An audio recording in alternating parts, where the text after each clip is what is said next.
ज्योतिष शास्त्र के अनुसार ग्रहों का सिर्फ बड़ों पर ही नहीं बल्कि बच्चों पर भी गहरा असर पड़ता है। शास्त्रों में कुछ ग्रहों के बारे में बताया गया है जो विशेष रूप से हेल्थ और करियर को मजबूत बनाने का काम करते हैं। ऐसे में इन ग्रहों का आपके बच्चों की सेहत और शिक्षा पर गहरा प्रभाव पड़ता है। हर माता पिता की अभिलाषा होती है कि उनकी संतान योग्य और निरोग रहे। कई बार ग्रहों की अशुभता इस रास्ते में अड़चन पैदा करती है, जिस कारण शिक्षा पर तो असर पड़ता ही है, साथ ही साथ सेहत भी प्रभावित होती है। इसलिए किसी भी सूरत में इन ग्रहों को कमजोर नहीं होने देना चाहिए। आगे का वीडियो देखने से पहले अगर आपने हमारा चैनल न्यूज नेशन श्रद्धा अभी तक सब्सक्राइब नहीं किया है तो अभी ही कर लें। इसके साथ ही बेल आइकन प्रेस करना ना भूलें ताकि जब भी कोई नया वीडियो आए तो आपको तुरंत नोटिफिकेशन मिले।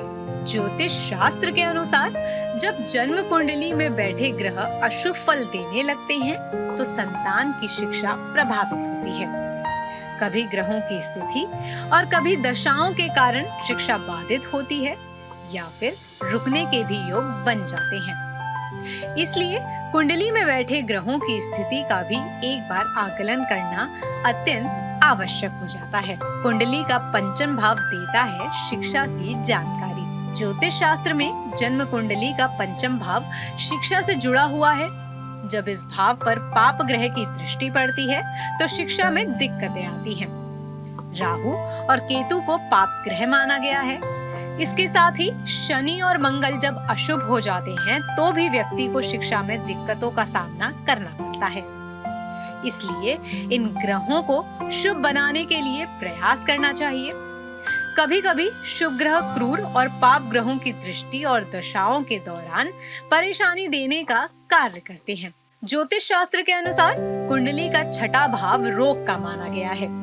इस भाव में जब पाप ग्रह क्रूर जब विराजमान हो जाते हैं और शत्रु राशि से पीड़ित होते हैं तो अशुभ फल प्रदान करते हैं। इस स्थिति में सेहत को हानि होती है, जिस कारण बच्चे की प्रगति पर विपरीत असर पड़ता है। ज्योतिष के अनुसार शिक्षा के मामले में देव गुरु बृहस्पति की भूमिका को अहम माना गया है।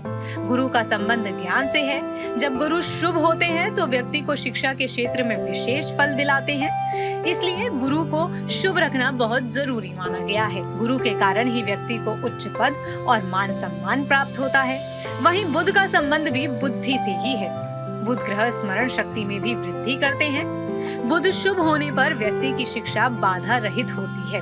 इसलिए चलिए अब आपको उपाय भी बता देते हैं। भगवान विष्णु की पूजा करने से गुरु ग्रह की अशुभता दूर होती है। एकादशी का व्रत भगवान विष्णु को समर्पित है। शिक्षा में यदि लगातार बाधा बनी हुई है तो एकादशी व्रत विधि पूर्वक करने से लाभ मिलता है। संतान के लिए माता पिता भी इस व्रत को कर सकते हैं। गणेश जी की पूजा करने से बुध की अशुभता दूर होती है।